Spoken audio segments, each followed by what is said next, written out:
vedere su Facebook. C'è il link della realtà, sì.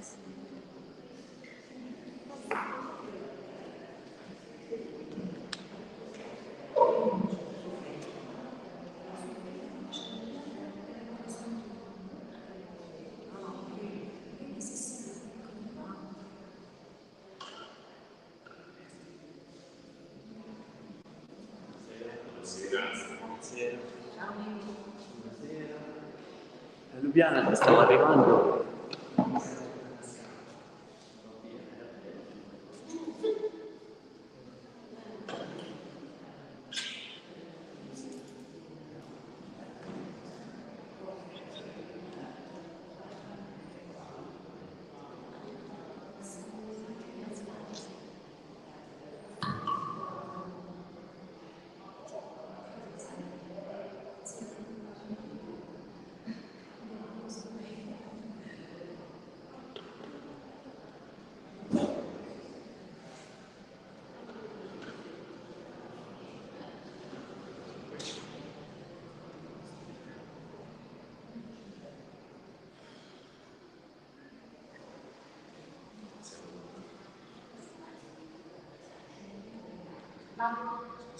Buonasera, grazie a tutti di essere venuti qui.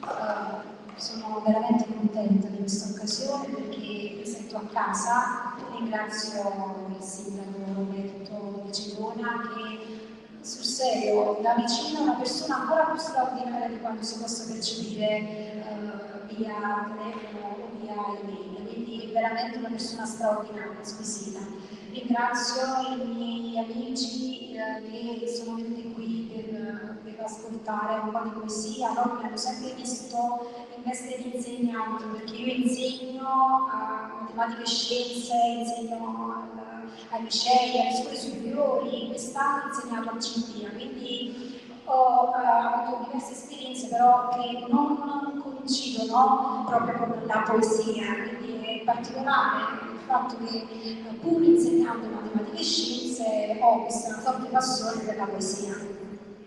L'occasione è quella della presentazione di questo volume che si chiama Tutti i giorni incantesimo, edito Pivot, è uscito l'ultima settimana di giugno, quindi questa di giugno, sì, quindi questa è la primissima presentazione. Sono veramente orgogliosa e spero di rendervi orgogliosi perché mi piace tanto Citona. Poi sono venuta qui per il mio compleanno, non pensavo di avere l'occasione di presentare questo libro. Grazie veramente a tutti, spero di rendervi partecipi della stessa emozione che mi ha coinvolta quando ho scritto questo libro. Fa piacere all'amministrazione sostenere la presentazione di questo volume. Tra l'altro questa fine settimana avevo proprio un weekend letterario perché anche domani ci sarà nel fondo il sostegno dell'organization della presentazione che già della piazza, e questa presentazione devo dire fa molto piacere sostenerla. Io ho scorso questo volume che trovo molto interessante, c'è una bellissima definizione che traccia l'architettura letteraria di questo testo. L'autrice conosce il rapporto molto stretto, molto saldo, quello della poesia, perché conosce il premio della poesia, a cui ho dato conto del fatto che purtroppo non sembra che si profittino le condizioni per una nuova edizione, almeno per ora. L'ultima c'è stata nel 2022 sì, 2023, e non credo, mi sembra purtroppo che oggi ci siano condizioni per una nuova edizione che sono un po' con amarezza, perché è qualcosa che ha molto gusto al nostro comune, sia per la qualità, il livello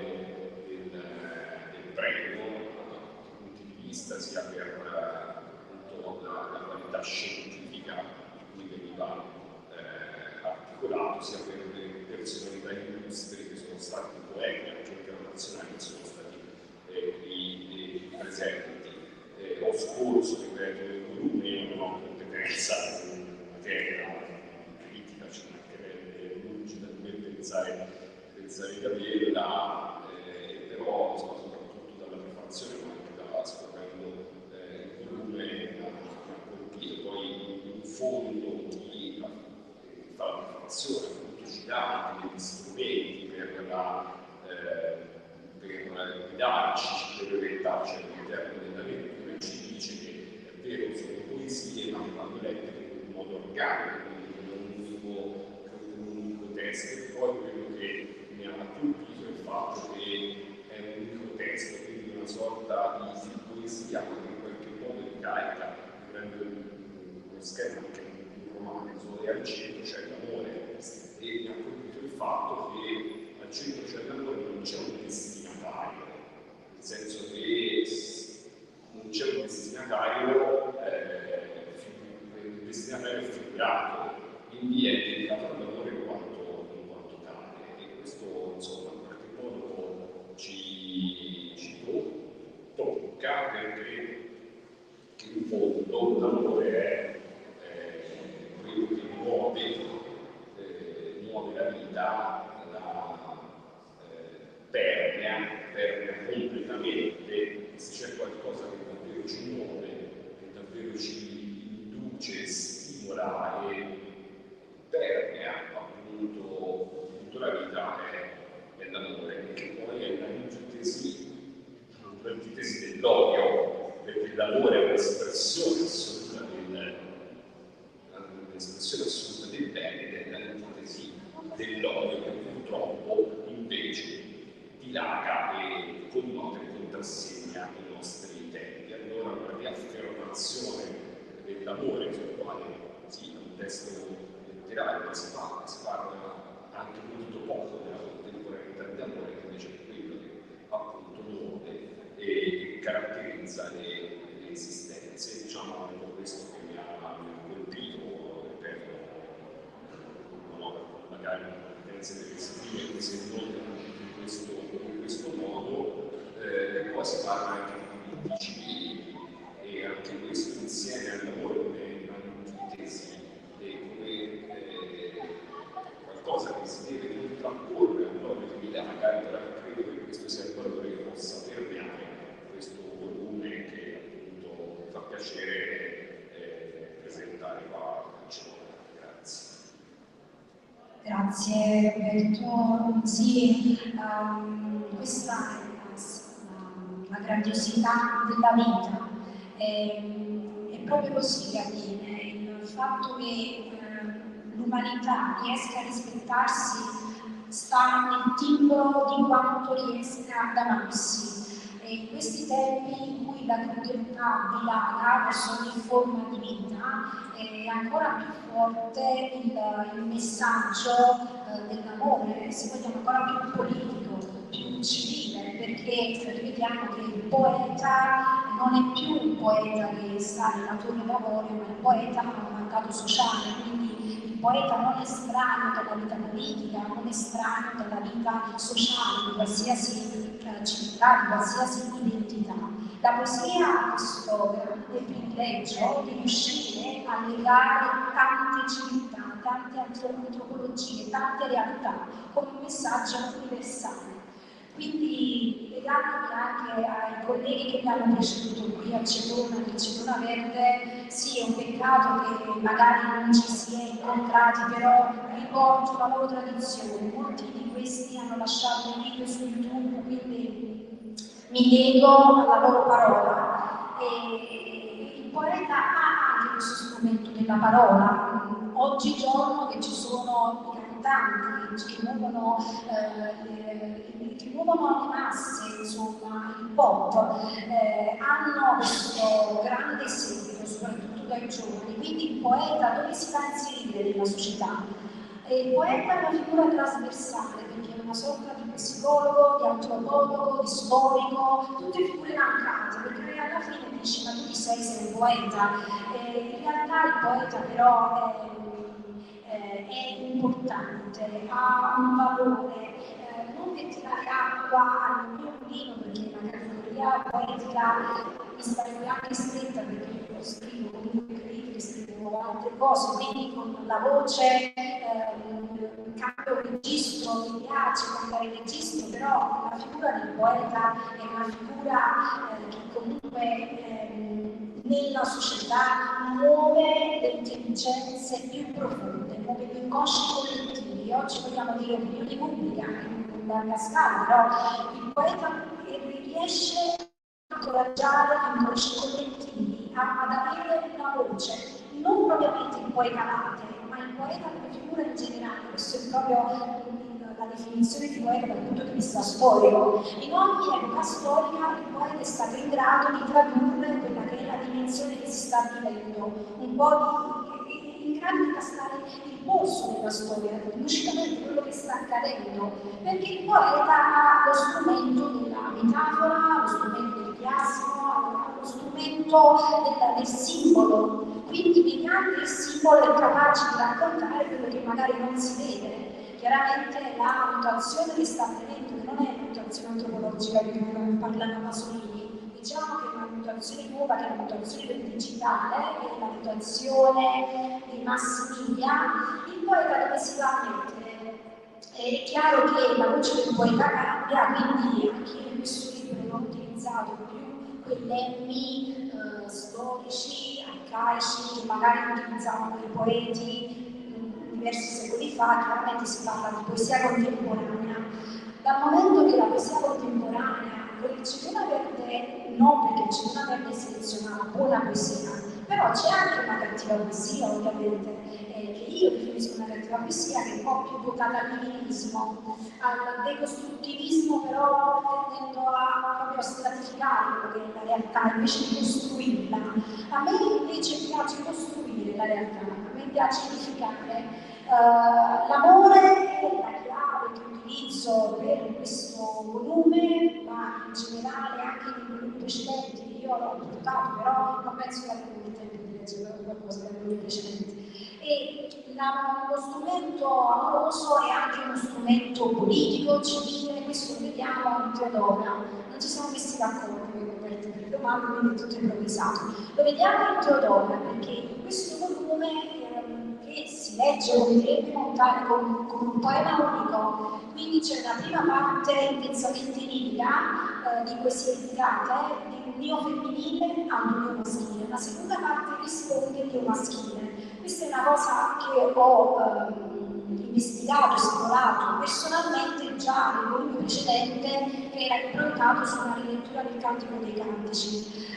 In questo volume si riprende questa prima parte, questo dialogo amoroso della ricerca dell'anima, dell'amato, poi si snoda intorno alla figura, alle figure di tre regine, la regina di Saba, la regina Teodora, che è una regina bizantina, e Persefone. Perché queste tre regine? Perché queste tre regine sono simbolo di tre mutazioni diverse, di tre oggettivazioni diverse, e io penso che sono molto contemporanee. La letteratura cita queste tre regine, e quindi mi sono rifatta a questo filone letterario tentando di dare la mia voce, di dire la mia.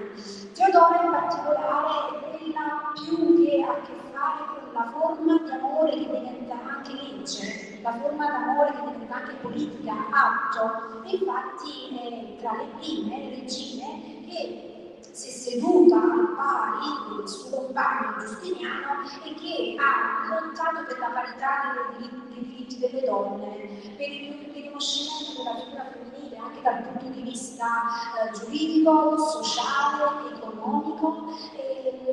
Teodora sì, è stato scritto di lei il peggio possibile da Procopio. In realtà poi la storia rivendicata nei paesi addirittura santa. Teodora, per intenderci, è quella, se qualcuno di voi è stato a Ravenna, dipinta e ripresa da tante ravennate, quindi con il suo corteo di dame, molto famosa questa iconografia bizantina. Tra l'altro una grande poeta italiana, Cristina Campo, era anch'essa molto affezionata al tema bizantino, delle regine bizantine, dell'impero bizantino. Non lo so se volevo leggere un po' di questo testo, no? Difatti, in riservo a questo testo ho citato una poesia di Cristina Campo da Diario bizantino in materia di assenza. Ho cercato di dare voce a questa regina, quindi è come se parlasse lei. Non mi fu estranea la gelosia, ero favorevole ai non novissiti. Svilupparono una chiesa che dall'Egitto si estendeva in Asia Minore, Mesopotamia e Arabia. E alla morte di Severo, Teodosio divenne il capo. Per gli ortodossi sono santa, insieme a mio marito Giustiniano. Nella Basilica di San Vitale a Ravenna c'è un mosaico con il corteo dell'imperatore e un altro con la corte. Tra le mani ho un calice d'oro raffinato con delle pietre preziose. Alla mia destra 2 militari, alla sinistra 7 tra le mie dame. Ho un manto porpora con il ricamo dei mangi. La fontana testimonia che la porta dei cristiani è il battesimo. C'è chi dice che sia nata a Cipro, chi in Anatolia. Quelli che sanno che nacqui a Costantinopoli dicono che avevo 2 sorelle. Mio padre lavorava all'ippodromo, mia madre era una danzatrice. Procopio scrive di me in storia segreta il peggio che si può dire di una regina. Dice che era una prostituta, che per seguire mia madre andava con diversi uomini. Costretta a pagare, prostituendomi, incontrai i patriarchi monosofisti e a Costantinopoli una ballerina di nome Macedonia. Grazie a lei conobbi Giustiniano, di molto più grande di me, che si innamorò di me con grande ardore e abbandono. Fui vicina alle donne che non erano nate fortunate e l'imperatore mi seguiva e mi appoggiava nelle sue decisioni. Salvai il suo trono durante l'insurrezione chimica, tra i verdi e gli azzurri. Costruito molte chiese, tra cui Santa Sofia. Quando Giustiniano per la prima volta mi vide, ero giovane, avevo 20 anni. Ero umile e silenziosa, ma con gli occhi tenebrosi. Lui era un uomo maturo, nipote dell'imperatore, e un uomo mite, dal viso dolce. Correva il 552 e dopo 3 anni ci sposammo e diventai imperatrice. Augusta, io che ero stata sfortunata ed ero figlia di un umile amministratore e un'attrice. Giustiniano riconobbe in me l'intelligenza che gli piaceva. Furono i 3 anni più belli della mia vita, e anche il matrimonio. I 30 anni vissuti con lui furono sereni. Per sposarmi suggerì all'imperatore di cambiare le leggi dell'amore. Prima di noi, qualsiasi donna povera o da passato umile non poteva sposare un ricco. Con il suo amore fece cambiare le leggi. L'amore di Giustiniano per me cambiò le leggi e mi salvò la vita. Così anche io amplificai il suo amore. Cercai di dare dignità alle donne dal passato sfortunato. Il corpus iuris civilis ha influenzato il diritto nei secoli. Giustiniano desiderava riconquistare l'Occidente. Con delle spedizioni manda Belisario a riprendere Nord Africa, parte della Spagna e l'Italia, in mano agli Ostrogoti. Quando venne riconquistata l'Italia, Ravenna era il centro dell'esarcato. Anche Giustiniano, nei mosaici di San Vitale, conduce offerte all'altare in posa ieratica. Fece in modo che si proibirono le case di tolleranza e i bordelli, disseminati ovunque, anche a Costantinopoli.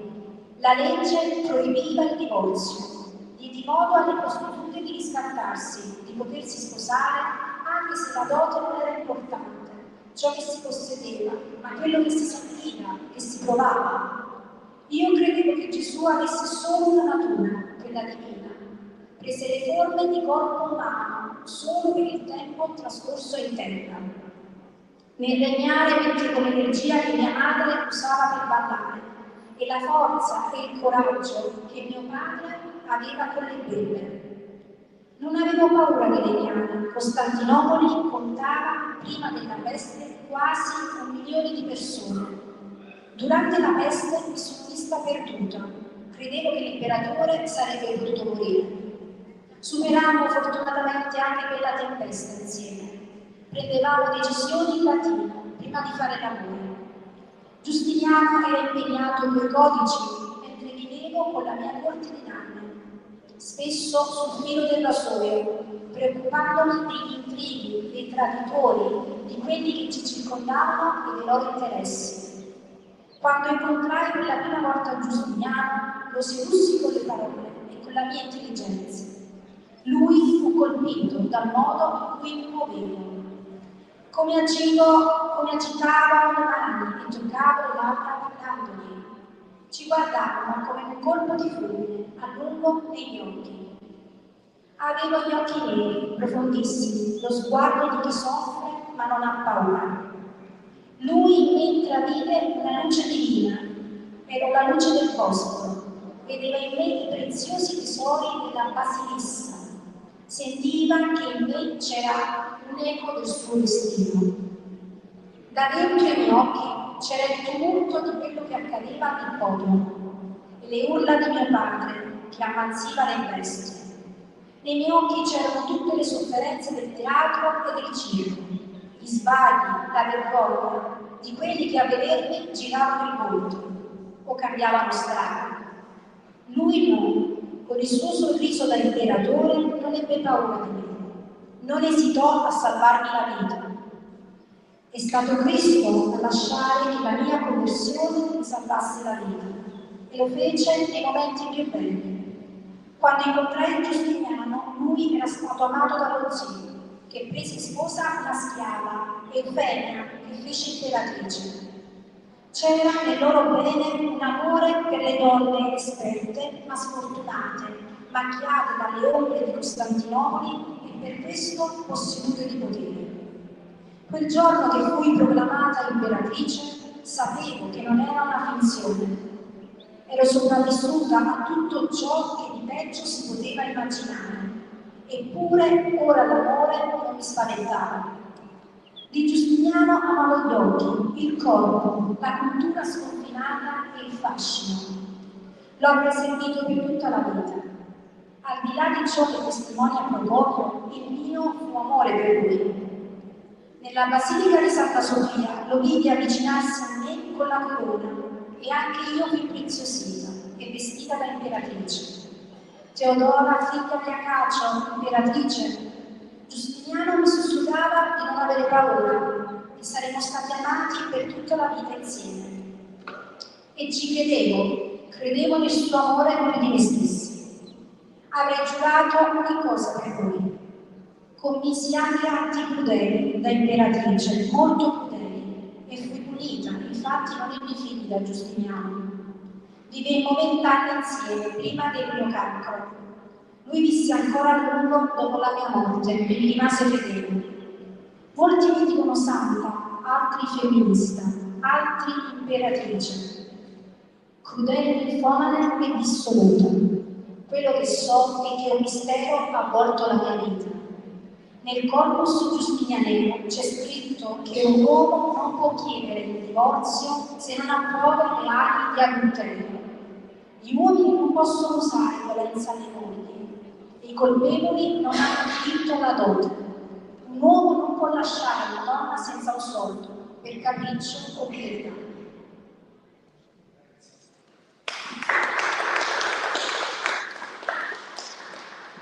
Questa è la visione realizzata di quello che direbbe Teodora oggi. Lo so, un po' probabilmente un po' chiede un po' di attenzione, però secondo me è bello rivalutare la figura di questa imperatrice oggi. Molti ancora la citano, sì, anche nel cinema, quindi mi è piaciuto veramente dare dignità a questa regina.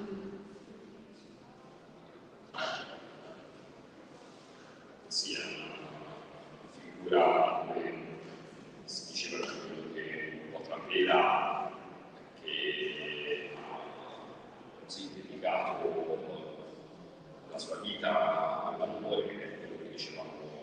all'inizio dell'io saluto iniziale che conosci molto, quindi è imperatrice, ma appunto si emerge come la sua vita di carriera, qualcosa di molto toccante, molto bello.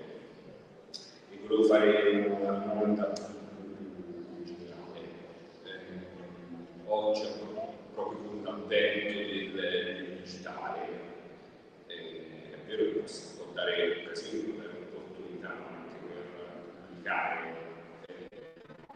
la poesia nei social network, comunque dare la possibilità appunto di diffondere la propria opera letteraria nei social network. Qual è, proprio mi incuriosisce capire, sapere qual è il rapporto dell'utente, del lettore della poesia con una contemporaneità sempre meno legata al cartaceo, comunque sempre qualcosa molto bello, che è la possibilità di un testo da tenere in mano e sfogliare rispetto appunto a un mezzo come quello digitale che si dà occasione, ma può avere anche molto difficile da fruire.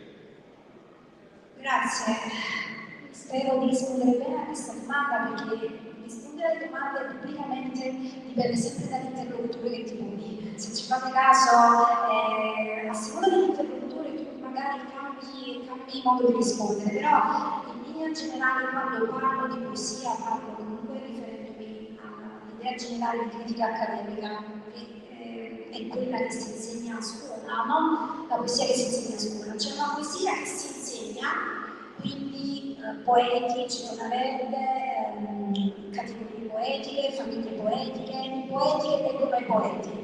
E poi c'è una poesia che ha a che fare con l'alterità, con il mondo. Il digitale dove si va a concentrare tra queste due tipologie, cioè la poesia per la poesia, l'arte per l'arte e la poesia per il mondo. Io preferirei essere sentita, percepita, perché c'era una citazione non a caso, che esiste essere percepiti. Io preferirei sentirmi percepita anche da persone che non sono propriamente lettori poetici, che molti definiscono il lettore medio, chi scrolla su Instagram, chi scrolla su TikTok, rispetto all'intenditore della poesia, che vive lo stato della grazia della poesia. Però leggere questo testo così impegnativo mi rende conto che è molto più facile per chi ama la poesia, per chi vive lo stato di grazia della poesia. Ci sono diverse ragazze che stanno leggendo all'università le poesie, ci sono ragazze che contattano con me all'università di Padova a leggere le poesie. Mi rendo conto che è molto più facile per uno studioso capire la poesia, è molto meno facile per chi non ne fruisce nella vita quotidiana. Spesso mi trovo a parlare con i miei amici poeti della poesia, del fatto che prima, tanti anni fa, esistevano i programmi di poesia dove si facevano i dibattiti tra i poeti, come i dibattiti maieucci, no? C'era volta e risposta, quindi si invitavano i grandi poeti alla televisione. Oggi, per esempio, il poeta non si vede più in questa funzione sociale. Il poeta di riferimento di questa si possono comprare i quotidiani, leggere recensioni sui libri di poesia, si possono è sempre un'attenzione molto di nicchia, perché la poesia resta di nicchia, a meno che la poesia non va a toccare le corde di chi ha la possibilità di un pubblico maggiore. Per esempio c'è Giovanotti che ho incontrato una volta, però non l'ho fermato, sono stata a Cortona e c'era lui che stava a campagna, però io stavo tra le chiese e mi sono fermata a dire no, però Giovanotti mi sa che cura anche delle raccolte di poesia, si occupa della poesia e per esempio il personaggio che lui potrebbe dare la poesia alle masse. O che ne so, per noi esistono poi persone che lavorano con la poesia a teatro, Angela Partieri ad esempio, lavora con la poesia e quindi con una una buona percentuale di persone che vanno ai suoi spettacoli, però ecco, c'è un luogo, c'è un'organizzazione, c'è una cultura della poesia, il pubblico si educa alla poesia, però è chiaro che più in larga scala, nelle prospettive future, magari sarebbe bello gestire un programma di poesia in televisione, come si faceva una volta, invitare diverse fazioni, per esempio i poeti del Centenario, mi ricordo che erano poeti più della linea lombarda, e che però invitavano anche altri poeti. Un poeta tipicamente della linea lombarda e un poeta del sud, un poeta più nichilista e un poeta invece più edificante, e metterli a confronto e vedere quanto effettivamente la ricerca sul verso possa dare tanto, perché dare visioni, il poeta dà visioni, regala visioni, dare visioni cambia le coscienze. Dare visione cambia le coscienze, ecco perché i poeti della guerra, loro hanno studiato i poeti della guerra, davano con le visioni, davano non solo speranza, ma davano anche il richiamo all'esperienza esistenziale, il richiamo alla filosofia, perché poi la poesia si lega alla filosofia, questo è leopardiana memoria, la poesia italiana soprattutto è strettamente legata alla filosofia. Quindi il ruolo del poeta rispetto ai mass media, se fosse per me, se in qualche occasione se mi facessero gestire un programma per la poesia, io sarei felicissima di farlo, però chiaramente oggigiorno anche per i poeti vedono il numero dei follower, non la qualità. Quanti follower dai? È riduttivo, ovviamente è riduttivo, oggigiorno quanti follower dai? La quantità rispetto alla qualità, veramente estremamente riduttiva questa abilità. Però chiaramente penso che ognuno di noi faccia bene ciò per cui sente di esistere. C'è chi è felice a guidare gli aerei e lo fa perché non solo un lavoro ma è anche una forte passione.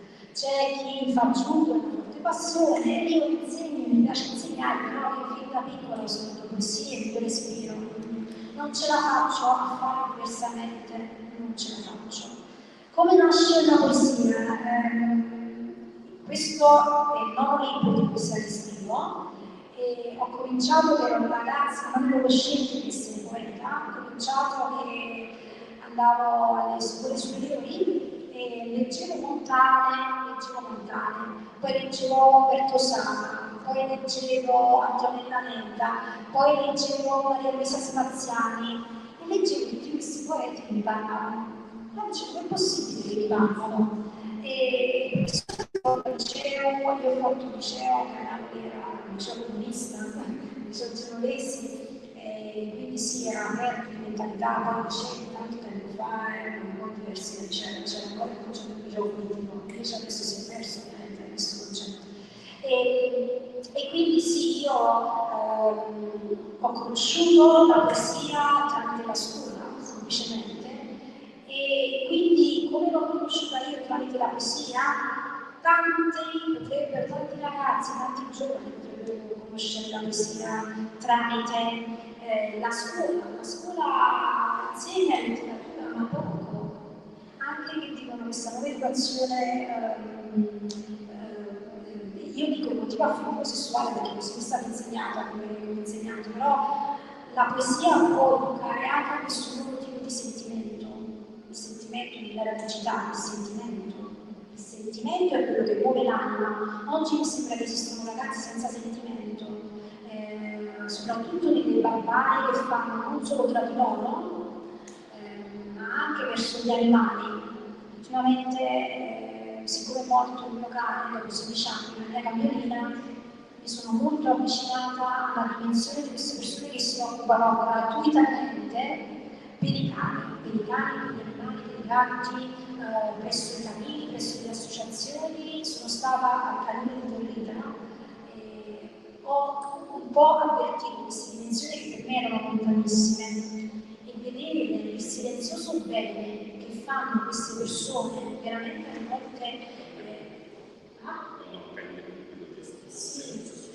non solo al canone, ma osservare, sentire il bene che fanno queste persone verso questi esseri innocenti, perché sono esseri innocenti. Con l'educazione posso lanciare un messaggio politico: non abbandonate i cani. Con questo PDL fatto per la caccia, insomma, ci sono delle cose positive, ma la maggior parte negative, assolutamente no. Hanno detto che se passa il PDL poi facciamo il referendum, ma comunque assolutamente un appello ai politici italiani: rendetevi conto di quello che siete andati a dire nel momento in cui vi hanno interrogato e avete votato favorevoli a questo PDL.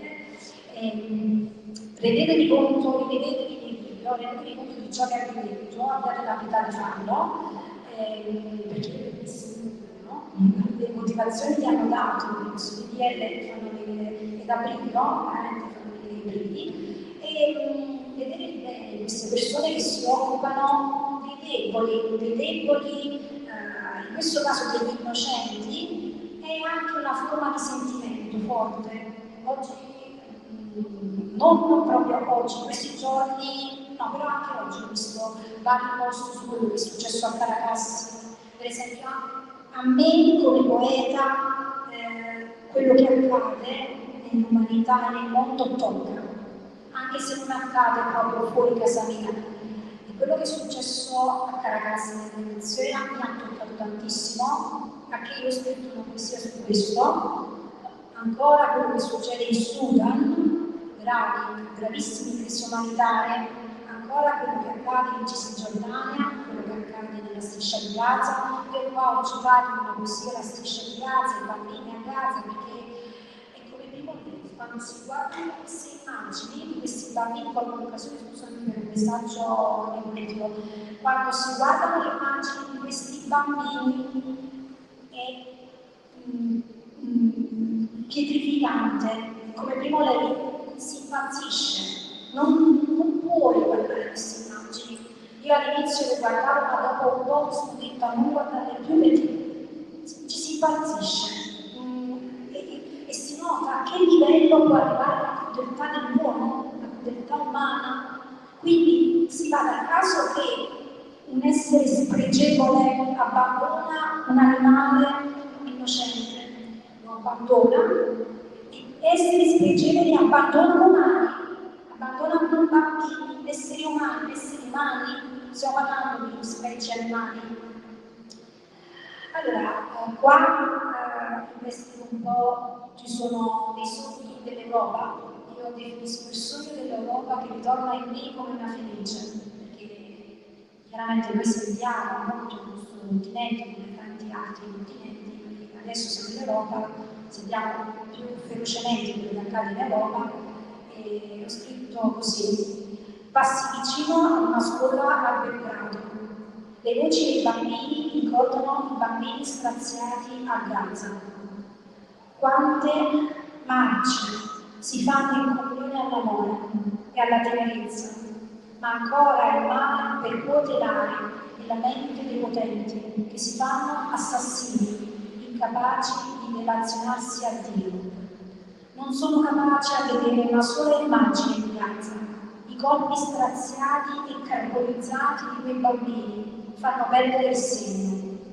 I padri portano in braccio i figli carbonizzati e nonostante tutto lodano Allah per la fine della Natale. Io ho visto questa scena che mi ha toccato. Sul serio ci sono le mie studentesse che sono anche mie grandi amiche che sanno che sono vera. E io ho visto questa scena perché, come sapete, io insegnando questa filosofia sono stata molto più vicina a varie culture, anche varie religioni.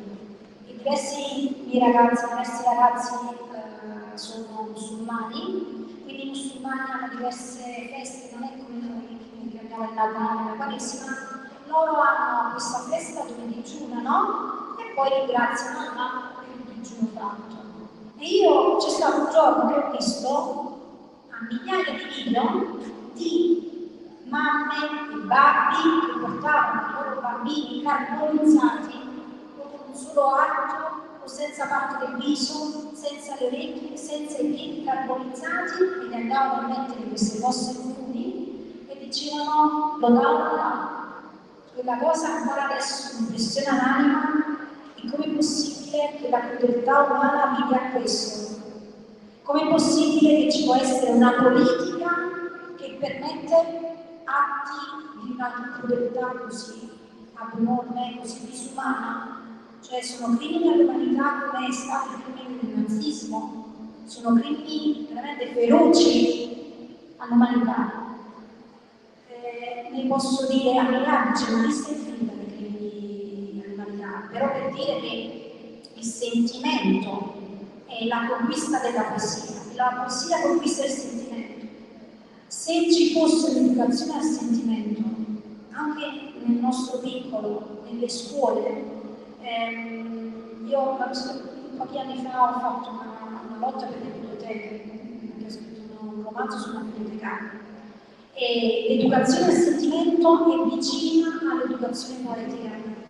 Ancora adesso, scrollando su questi social, vedo bambini ammazzare così esseri indifesi di ogni tipo e razza, soprattutto i gattini. Prendono i gattini, li usano come palle da gioco, ci giocano come se fosse la palla a volo. Io che sono l'insegnante, a vedere un ragazzino del genere, seppure fosse mio figlio, non so che reazione avrei. Cioè io se lo incontro per strada e incontro un gruppo di bambini che giocano a una pallina col gattino, cioè, non è nemmeno una questione di essere civili o incivili, è proprio il fatto che questi bambini nascono crudeli.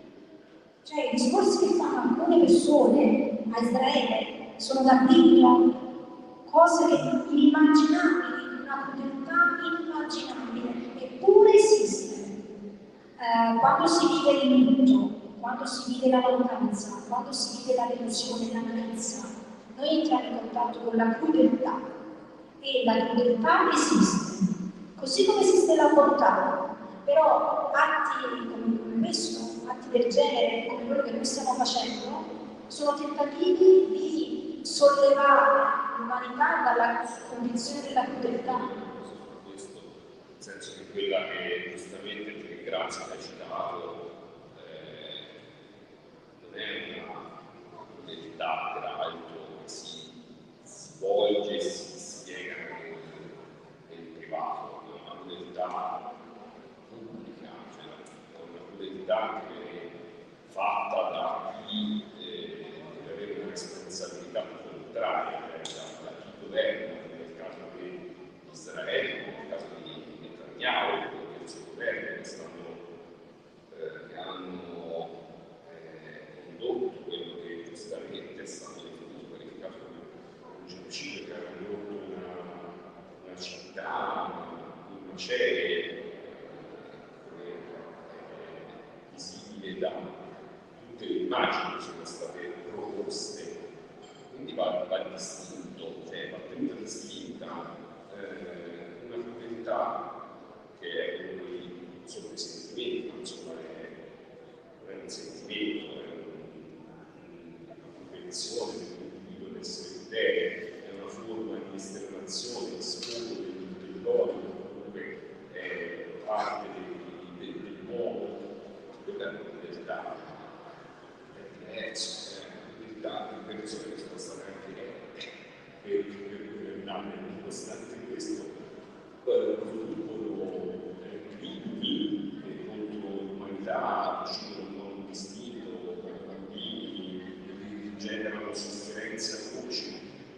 E peraltro la crudeltà non c'è altra crudeltà, nel senso che ne è messa questa crudeltà di Stato, che ne produrrà altra, chissà per quanto tempo ancora, senza che mai queste due parti si pacificheranno, come è il caso della stessa Ucraina russa, l'Ucraina, come è il caso degli Stati Uniti, quindi questa crudeltà, vuol dire questa crudeltà di Stato, le persone sono state addirittura elette per fare e organizzare questa crudeltà che non sia altro di più aberrante in questo momento di questa contemporaneità, invece insomma la storia ci ha dato segni talmente diversi, poi insomma diventa una strada da dover imboccare, insomma, quindi ci spiego dire che purtroppo esiste anche questa crudeltà che non diventa appunto per la strada da chi governa e c'è Sì, è una crudeltà che dalla natura istintuale del fare agire l'istinto di morte, no? L'istinto di morte portato all'esasperazione poi diventa effettivamente barbarie. Noi siamo contro la barbarie. La poesia è un atto civile, la poesia è un atto umanitario. Quindi se la poesia si intromette nella società come strumento di violenza, ha smesso di esistere, non è più poesia, dice la parola stessa, poesia è creare nel bene, quindi la metafora del bene non deve essere una sorpresa, una meraviglia, una poesia del bene, perché esiste il concepibile, una poesia del male, assolutamente. La poesia è comunque scrivibile in quello che concorre allo sviluppo, all'evoluzione dell'uomo, al bene più alto, insieme alle altre categorie umane che spingono alla riflessione. La poesia, quando si muove un poeta, si muovono a volte poi tutti gli altri, ancora un po' così nella società, si muove il poeta, poi si muovono gli autori, poi si muovono, cioè è un po' un bello perché il poeta è sempre stato così, diceva Baudelaire, no? Allora, in questione di diritti civili un po' ho citato Sandro Pertini, perché secondo me Sandro Pertini dell'Italia è una delle figure di maggiore riferimento che io ancora sento presente quando si parla di politica italiana. E questo cito perché mi sono trovata poi a intervistare Luca Ciarocca, che aveva anche lui citato questo pezzo che mi è piaciuto tantissimo, e vi leggo. L'Italia, a mio avviso, deve essere nel mondo portatrice di pace. Si svuotino gli arsenali di guerra, sorgente di morte. Si colmino i granai, sorgente di vita per milioni di creature umane che lottano contro la fame. Il nostro popolo generoso si è sempre sentito fratello a tutti i popoli della terra. Questa è la strada della pace che noi dobbiamo seguire. È chiaro che la pace è il punto di partenza, non il punto di arrivo. Il bene è la definizione per l'autonomastica, non è il punto di arrivo, si parte dal bene. Il bene è insito nella definizione stessa dell'essere umano. Com'è possibile che ci stiamo rendendo così crudeli con noi stessi? Certo, la crudeltà è sempre esistita, ma c'è una crudeltà che poi ti annienta. Cioè, voi vi avete annientati, questi bambini, questa civiltà l'avete annientata a casa, l'avete annientata, non è possibile. Tentativo di annientare una civiltà dove è iscrivibile qualcosa di profondamente assurdo, sia sul piano intellettuale che sul piano umano. Non è possibile che una persona si alzi la mattina e si renda così crudele con uno strumento che lui potrebbe fare. In generale si potrebbe fare tanta pace, tanto bene, come fai a dormire la notte? No, io ve lo voglio dire, come fai a dormire la notte? Se poi quest'ultima parte non solo perché stiamo veramente, penso che ci siamo divulgati tanto. Allora, questa è una piccola panoramica sui diritti civili che ci hanno toccato anche a noi storicamente, perché io volevo dedicare anche questo intervento a dei poeti nostri grandi amici che sono morti in periodi molto vicini ultimamente, e parlo di Matteo Fantuzzi e di Livio. Io volevo dedicare a loro anche queste mie parole, soprattutto a Matteo, perché con Matteo aveva scritto un libro sulla strage di Bologna, un libro al che Fantini è impegnato anche dallo Stato, impegnato dal Presidente della Repubblica, la strage di Bologna. Ecco, per me questa è un grande poeta, e quando è venuto a mancare ci sono rimasta veramente tanto male, perché l'Italia ha bisogno dei grandi poeti. Non è vero che i poeti non esistono più. L'aura del poeta si sente, abbiamo bisogno dei poeti. Qualcuno lo diceva nel secondo dopoguerra, ancora è come se noi vivessimo una guerra. Siamo ancora in una guerra crudele, nella guerra della crudeltà. E nella guerra della crudeltà ci siamo ancora, abbiamo bisogno di poeti. E io ricordo questo grande poeta che ha scritto questo libro sulla strage di Bologna, e anche io nel mio piccolo ho tentato di elencare tutte le cose che a cui sono più vicine nei diritti. Una parola intorno alle terre che bruciano ogni istante. Un corso per insegnare ad amare il posto che ci ospita. Un racconto sulla terra, sugli animali e sul creato, per non sentire più il tanfo del fumo, per non vedere più il fuoco ovunque. Un'informazione culturale vera sulle vittime del mare, sui morti affogati che scappano dalla guerra, dal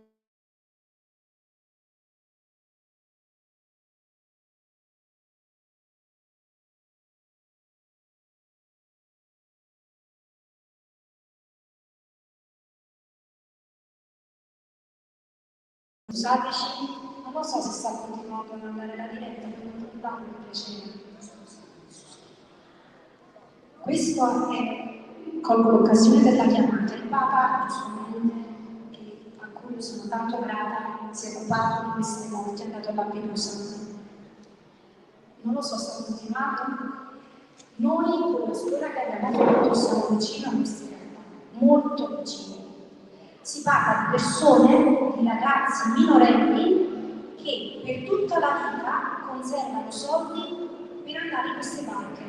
Però prima di andare in queste banche passano per paesi come per la Libia, dove vengono addirittura torturati e pagano per banche, tutta una famiglia alle loro spalle paga per questi banconi, pagano per banche dove probabilmente troveranno la morte.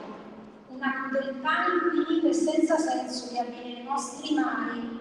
Ci sono persone che a Lampedusa si alzano la mattina e vedono la gente morta sulla spiaggia, morti affogati in mare. C'è una guerra silenziosa che è la guerra contemporanea della crudeltà. La crudeltà viene sotto i nostri occhi e chi può non omettere il bene fa omissione di bene. Quella è un'altra grande crudeltà, l'omissione di bene. Chi ha gli strumenti e non fa nulla.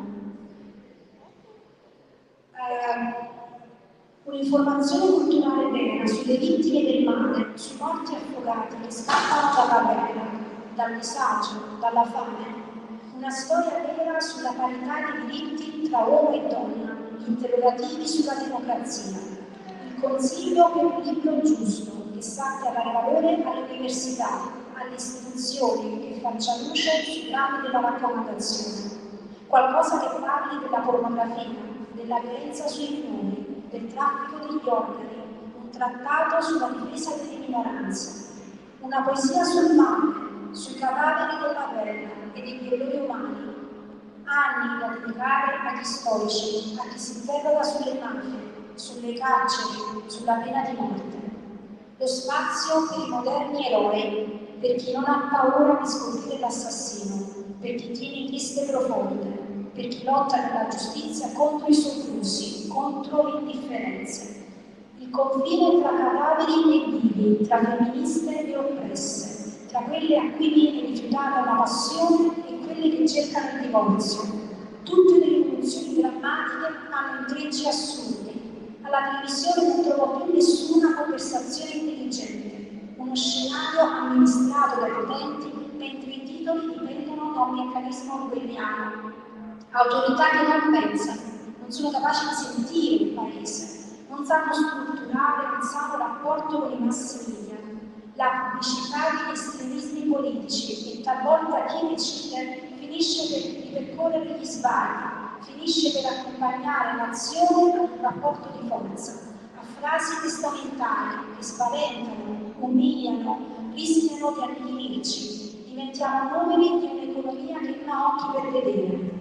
Pensano tutti che una guida forte possa cambiare il mondo, ma i destini si collocano nelle decisioni delle menti di molti. C'è bisogno di un linguaggio che rinforzi la dignità, preparazioni specialistiche, competenze profonde, diritti e tutele. Il mondo è pieno di diverse culture, il flusso di coscienza di un occidentale non è lo stesso di un orientale, bisogni e società diverse ma diritti universali. La parola mondo implica nascere nel corso del tempo liberi di dissentire e di non restare indifferenti. Mai più devono esserci vittime di Stato, mai più vittime delle forze dell'ordine, dei soldati. La parola mondo ha bisogno dell'educazione, non della violenza e della barbarie. Il bersaglio è l'equilibrio fra gli stati. Costruire con un'energia calda, ricordare anche tutto ciò che è stato costruito, come in parte del mondo sviluppate. La donna può dire no, perché dire sì senza consenso è stupro. Ogni tipo di condivisione intima deve essere consensuale. Ci sono parti del mondo in cui ancora la donna non gode di alcuna assistenza legale, lotta per la parità politica, per la parità sociale ed economica, mentre in altre parti del mondo la donna non gode di alcuna libertà di espressione. Le donne sopportano abusi, discriminazioni, offese. In India le donne fuori dalle caste sono a rischio di abusi e violenze. In tutto il mondo omicidi impuniti, insabbiamenti, aggressioni di gruppo, crimini sessuali, violenze domestiche. Ci fanno tutti più vicini alla barbarie, noi che non siamo i privilegiati, siamo quelli che conoscono e non possono fare nulla per opporsi veramente. Tu che fai del male a una donna, tu come donna come chi ti ha partorito, sorella come chi ti ha sorretto, amante, amica come chi ti ha aiutato, tu assassino della società, assassino di tua madre, di tua sorella, della tua amica, misogino con una mente terroristica, tu che odi le donne, che pensi che la violenza sia giusta, che cospiri l'odio, tu che guardandoti allo specchio ti senti forte, ti senti ribelle, mentre sei solo gravemente malato. Una donna che cerca la libertà non è una donna ribelle. Una donna non è costretta a scegliere se essere una martire o un amante. Se si mostra disinibita non vuol dire che è forte. Se è troppo anticonformista e emancipata non vuol dire che deve essere letta a modello, né che essere anticonformiste vuol dire sentirsi libere. Una donna può sentirsi libera di esprimere le sue idee al mondo anche restando timida e a volte introversa. Una donna è il potere delle sue idee ed opinioni, la forza della mente è il potere più grande. Anche questo è molto punto. Bella, grazie. Una panoramica sui nostri diritti, sui diritti delle donne, sui diritti nostri come esseri umani, e c'è anche ancora tanto altro da dire che mi preme dire, ma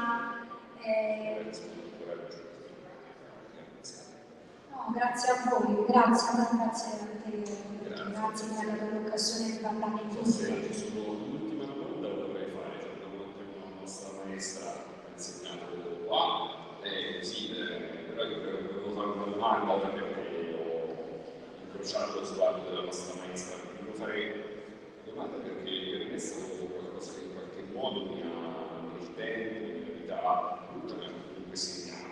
Quanto ancora oggi, ora poi detto che insegni materie diverse, però quanto ancora oggi, immagino che appunto per addetta ai lavori comunque sei una poetessa e conosci quello che accade nelle scuole, quanto ancora oggi si chiede delle scuole di apprendere a memoria alcune poesie, alcuni passi, alcuni versi. Quanto mi riguarda è qualcosa che mi ha molto segnato, perché poi nel tempo questi versi in alcuni frangenti della mia vita sono riecheggiati e sono affiorati in modo così inatteso, e è qualcosa che fa parte del mio bagaglio personale, nel senso che questi frammenti, non più testi interi, ma questi frammenti sono rimasti scolpiti nella memoria e ogni tanto affiorano. Credo che è qualcosa tanto che può permettere allo studente, all'alunno di maturare un rapporto con la poesia, non solo con la poesia, ma con la letteratura in generale, perché quello spaccato, quei versi che si immagazzinano poi in fondo, che danno dei significati che poi trovano riscontro nella vita. Quindi così volevo per dire questo, ripeto, ho più poesie da partire da Dante, da Divina Commedia, piuttosto che da Leopardi, e ancora oggi potrei declamare, ancora oggi a distanza di decenni, per cui ho prese. Magari, Roberto, se continuassi a insegnare un po' di poesia a memoria, c'è tutta una teologia su questo che sì, accademici di base, non? Sempre.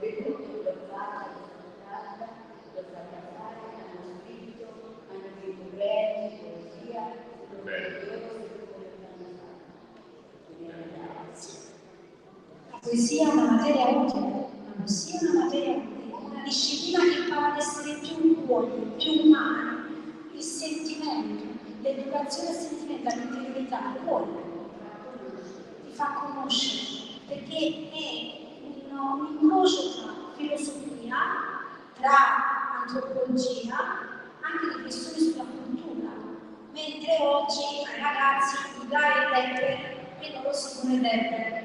E io mi accorgo spesso che i ragazzi, ci sono anche ragazzi molto giovani, soprattutto quando faccio i superiori, agli istituti tecnici, molti mi dicono professorissimi, io voglio seguire la strada facile, voglio fare i soldi facili. E come li fai i soldi facili? Ah, come ho fatto questo rapper? Mi fanno vedere rapper che si sono comprati una terza media, insomma, comprati una terza media da tutti, e che per me sono sempre deterrenti, chiaramente deterrenti. Però per loro che sono ragazzi, sono ingenui, non capiscono il mondo altro, loro vedono il mondo degli adulti come qualcosa di incomprensibile, misterioso e aulico. Allora cercano un ponte con gli adulti, il ponte più veloce sui rapper. I soldi, il denaro, l'autonomia, il pensiero. E invece, secondo me, tra i ragazzi e la fascia d'età, secondo me, più a rischio è proprio quella della prima maturità, quindi il ragazzo 16-17 anni e poi deve scegliere cosa fare dopo.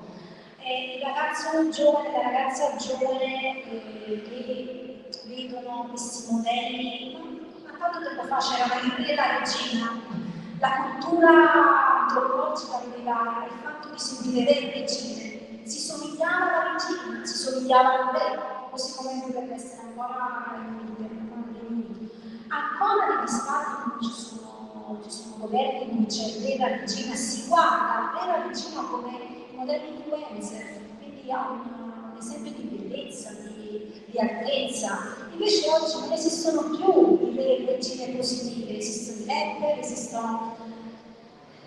ci sono dei rapper che danno dei messaggi estremamente negativi di questi ragazzi, estremamente. Ultimamente ho visto un rapper che non so che ha fatto un video, ma proprio di una barbare, di una bruttezza, che proprio manco se fosse di una barbare, di una bruttezza. Il linguaggio proprio della scadenza, il linguaggio proprio della povertà spirituale. Cioè, la poesia anche e pur si muove, no? Cioè, anche se non è poesia, ma è quel verso che ti richiama una simbologia inconscia, una simbologia interiore, e il naufragare nel dolce in questo mare. Ma quanto è bello il naufragare nel dolce in questo mare a un bambino, una ragazza di 16 anni, rispetto a quei gesti che fa. Ma poi l'avete sentito parlare? Ma sono impressionanti. Allora, parlano tra di loro, con le mani sulle colonne, cioè proprio il modo in cui si vestono, il costume della società che impone a questi giovani, e tra l'altro a volte per accalappiare i giovani, cioè si parla come loro. Il mondo è cambiato il fatto, il mondo degli adulti che deve essere quello legale, quello della nobiltà, quello del sogno positivo. Io voglio diventare come babbo, come mamma, voglio diventare come il prof, come la prof, io voglio diventare come quel politico, come l'altro politico. No, adesso è diventato, ma c'è il rapper che lui vicino a me, è il mondo adulto che diventa come me. mondo adulto che diventa adolescente, quindi le età della vita si sono comunque accavallate. Il ragazzo di 16 anni si sente un piccolo uomo, in tal senso anche un po' crudele, come se fosse un supereroe. Non si sente più il bambino che sta diventando un uomo, quindi cerca il riferimento buono dalla società, perché la società è il padre, no? Lo Stato è il padre, il recinto. No, ma pure il modo in cui parlano anche i ragazzi dell'università. Cioè i ragazzi all'università, se non sono ben codificati, hanno un modo di parlare che va veramente alle volte, anche io talvolta essere napoletana dico quella parolina colorata, mi piace perché come voi che dite la parolina del dialetto, sono dialetti come lingue dell'anima, ma com'è possibile che loro tra di loro si chiamano con parolacce? In una conversazione sono capaci di dire, scusate la parola, 4 volte una parolaccia, così intercalare. E nessuno che dice, non lo so, infatti è regolato questo modo che hai di parlare, almeno quello. Allora, ragazzi e ragazze devono esprimere la loro interiorità, i loro istinti, i loro impulsi, ma abbiate un modo di esprimerlo, abbiate il gusto di esprimere un'idea, ma anche tra di loro, anche al bar, sono inguardabili e sono alle volte proprio, bisognerebbe non ascoltarli per non rattristirsi. Il linguaggio poetico educa anche alla forma, al sentimento, al modo di parlare, così come parliamo, così pensiamo. Il linguaggio educa l'anima, educa i modi di stare insieme. Grazie.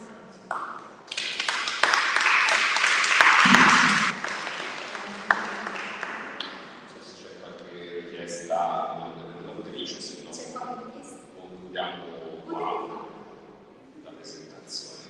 Grazie. Una domanda, una sola.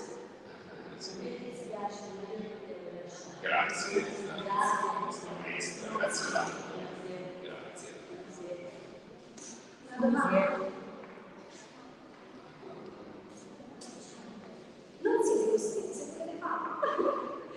Io ero curiosa sulla riguardo la poesia per sé, magari delle parole tranquille, questo che adoro, mi piace pensare, sì, scolpito. Posso? Persefone. Diciamo che questo libro è nato diversi anni fa.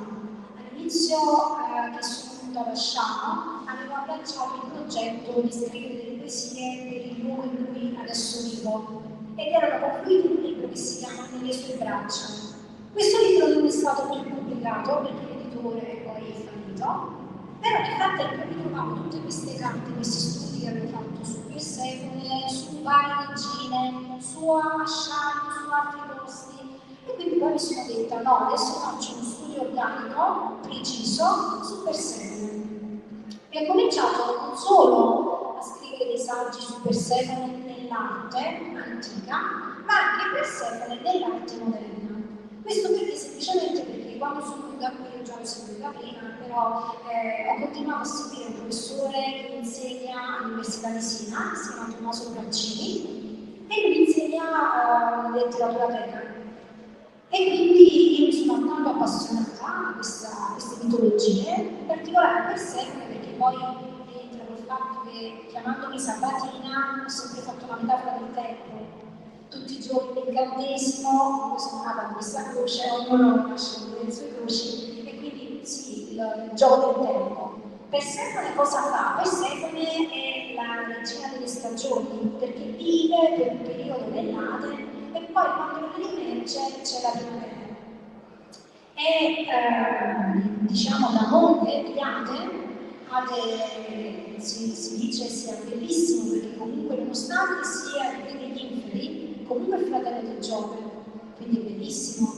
Ade la rapisce, lei stava giocando con le sue amiche, la rapisce Persefone figlia di Demetra, quindi c'è tutti i misteri di Osino, ultimamente mi sembra ieri io ho visto un nuovo video di Tommaso Brancini sul video, e quindi Persefone viene rapita e costretta a vivere nel regno dei defunti.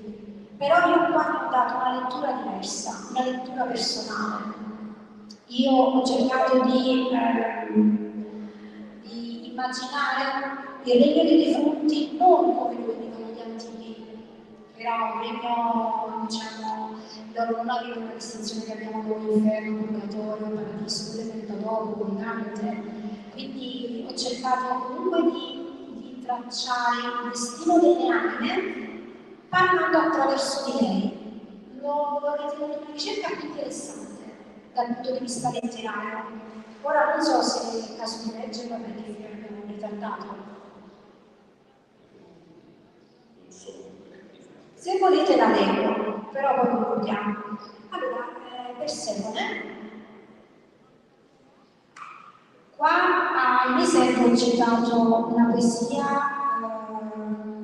che comunque è tratta da Un mazzo di rose di Mario Nuzzi, che parla proprio Mario Nuzzi, grandissimo nostro poeta, perché ormai parlo nostro anche perché vivo qua ormai da diversi anni. Nostro poeta molto conosciuto per noi, a un passo dal nome, perché quell'anno mi sembra che fu di fondo. E sì, poi siamo stati a Pienza, sono stata a Pienza dove viene ricordato Mario Nuzzi che ho sentito molto ultimamente, soprattutto nel libro precedente. E Mario Nuzzi dice: Hades, sei qui, nel bosco, nel silenzio, nel frastuono d'aria, alto del mezzogiorno. Ci sei intensamente, ci sei fino a tal punto da parere che tu manchi, occultato nell'istante, inabissato nel presente, unito così al mondo che ti prende, tutto, fino all'annientamento. Però ti regala il dono per quanto numili il sole, quasi lucertolescamente, o hic o nunc. Questo è Mario Nuzzi. Allora, sì, io ho scritto una cosa che perché l'ho evidenziata? Perché la devo leggere leggerò questa ad Asciano Sono Festival con Cesare Vico. Sì, perché è davanti alla lettura e davanti al sagrato della Chiesa. Quindi mi sembrava proprio il gioco delle anime, mi sembrava più pertinente. Io scrivo così. Prima c'è una nota saggistica e poi la voce di Persefone. Il mito di Persefone scandisce il ciclo vita, morte e rinascita, il legame madre-figlia, le nozze violente, la melagrana. Ade esce dall'inferno per regolare con Zeus la questione delle anime, della conoscenza del momento della morte, e per affrontare Eracle ne esce sconfitto. Plutone non era solo ricco, ma anche avvenente, assomigliando al fratello Zeus. Passò il resto dell'eternità legato a Persefone, rapendola contro la sua volontà. A Persefone toccherà il potere sulle anime. Fu costretta per una parte dell'anno a stare con la madre Demetra e per una parte a stare col marito negli inferi. Questo è il bello della mitologia, la mitologia con la simbologia. Allora parla lei aveva il potere sulle anime. Immaginiamoci, non so, oggi ci sono i santi, all'epoca non c'erano i santi, no? Che raccomandavano, o non c'era Caronte. Quindi il discorso delle anime era molto affascinante rispetto a quello che concepiamo noi col cristianesimo. Da qui dove ci sono tutte le anime non posso lamentarmi più. Ho mangiato della mina grana e ora scrivo dal suo letto negli inferi. Ero affamata, non toccavo cibo da 2 giorni e quella melagrana sul tavolo era l'unica cosa che mi aveva lasciato. La casa era vuota quando litigavamo, non cucinavo e nemmeno lui. Non ci parlavamo per settimane e agli inizi era anche peggio. Il secondo pomeriggio mi alzai dal letto a guardapino, non lo incontravo da diverse ore. Ero arrabbiata, delusa per il modo in cui mi aveva rapita, per come non avesse avuto alcun rispetto per me né capirmi. Con le settimane dopo la rassegnazione subentrata in me una forma di affezione, di attaccamento. La prima volta che ci siamo veramente uniti, senza litigare, nel suo letto, che era anche il mio, mi sentivo serena e non avevo avuto bisogno di parlare. Ero vergine, mi aveva rapita mentre passeggiavo col cielo. Non ero stata con nessun uomo. Lui mi ha insegnato che cosa è il corpo di un uomo. Quando ha cominciato a mettere le mani sul mio corpo, tutto sembrava diverso. Gli inferi erano il suo regno, quindi anche il mio mi ci stava affezionando. Era tenero come mi prendeva i polsi e anche penetrante. Per i primi mesi dormivamo insieme, ma lui mi prendeva a volte le mani per farmi sentire che era vivo, peloso, freddo, pallido, riccioluto, ma vivo. Iniziavo a sentire che il mio posto era vicino a lui. Mi faceva sentire che era lui il mio posto, che i suoi occhi erano la mia casa. Dentro gli occhi aveva il potere di rianime e li temevo. Nella stanza da letto le finestre affacciavano sulla fonte della memoria, dei campi elisi. Gli echi delle isole beate a volte mi raggiungevano. Lui poteva sentirli naturalmente per i suoi poteri. Stavo imparando da lui a sentire anche io. Vivevo come una regina, con la mia corte di dame, in un palazzo enorme e regale. Non c'era nulla di spettrale, tutto era mistico, soggetto a mutazioni, indefinito e inclassificabile. Negli inferi si devono trovare parole nuove per descrivere, non ci sono parole come le nostre. I sensi sono amplificati, anche gli orologi sono diversi. Poi iniziare a capire che cos'era l'amore. Non trovare amore per i luoghi, ma sentirne la stanchezza di tutti. Passare a dedicarsi del tempo per capire il senso, il prestigio di essere una regina, ma la pena di vivere di proiezioni. Com'era il mondo fuori? Forse un posto più sereno, un posto da vivere senza la paura di amarlo, un posto dove la mia gelosia non ci avrebbe uccisi. La leggerezza come un'arma per l'appartenenza e la fantasia per riempire le ore. Solo poche parole la voglia di amarlo, vederlo da dietro lo specchio perpetuamente, ma essere legati all'amore per lui, nonostante il gioco malato in cui mi è coinvolto. Anche agli inferi ci può essere una forma di felicità, legata alla verità della sua sensibilità e non alla finzione.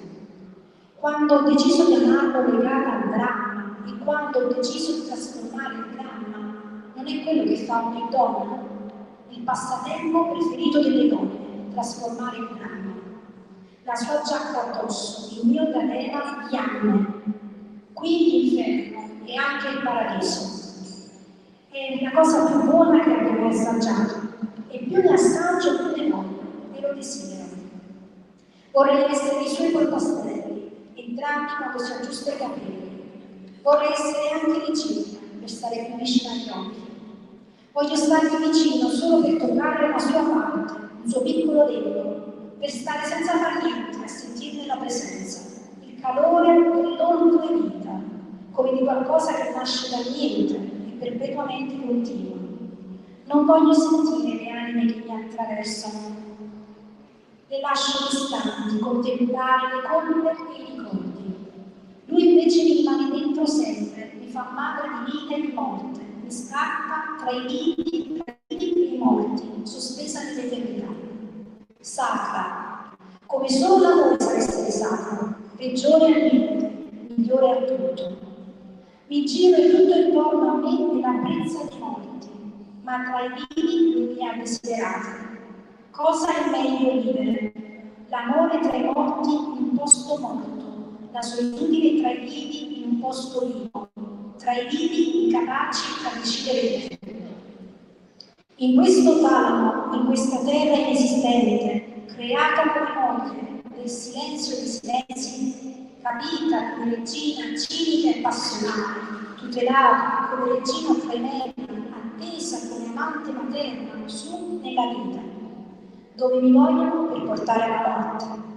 Il paradosso che trasforma e riempie le separazioni, la costruzione del tempo e delle stagioni, e il suo amore che mi dona il tempo e che mi fa tempo a ogni parola, viva Sono viva in questi cori di anima, l'aria sottile e spaventosa dei cerimoniali dell'infinito. Chi da vivo non sa che osservare la strada è questo: respiri immersi nelle attese, odori dimenticati, di quello che ti era più caro, sentenze che non avresti mai voluto dare, tornaconti, insignificanti mosse, strategie sbagliate. Tutto questo pensano le anime posate ai inferi, chi liberato nel paradiso, chi costretto al fallimento di una vita disperata. L'amore è un motto disperato. Esistevano questi fiori mentre mi cade una parte del bene. La nostalgia è il male di queste salite, queste anime che lasciano tracce, collezionano attimi. Non torneranno mai più. L'oblio della dimenticanza, l'amore è ricordare.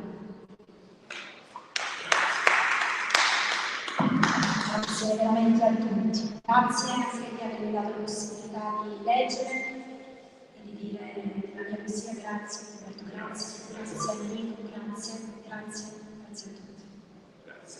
Penso fare la solita foto. Io dicevo sì. Sì, facciamoci la Per me è una radice, visto che mi nascondevo per non essere interrogato, fare la foto con gli insegnanti per massimo.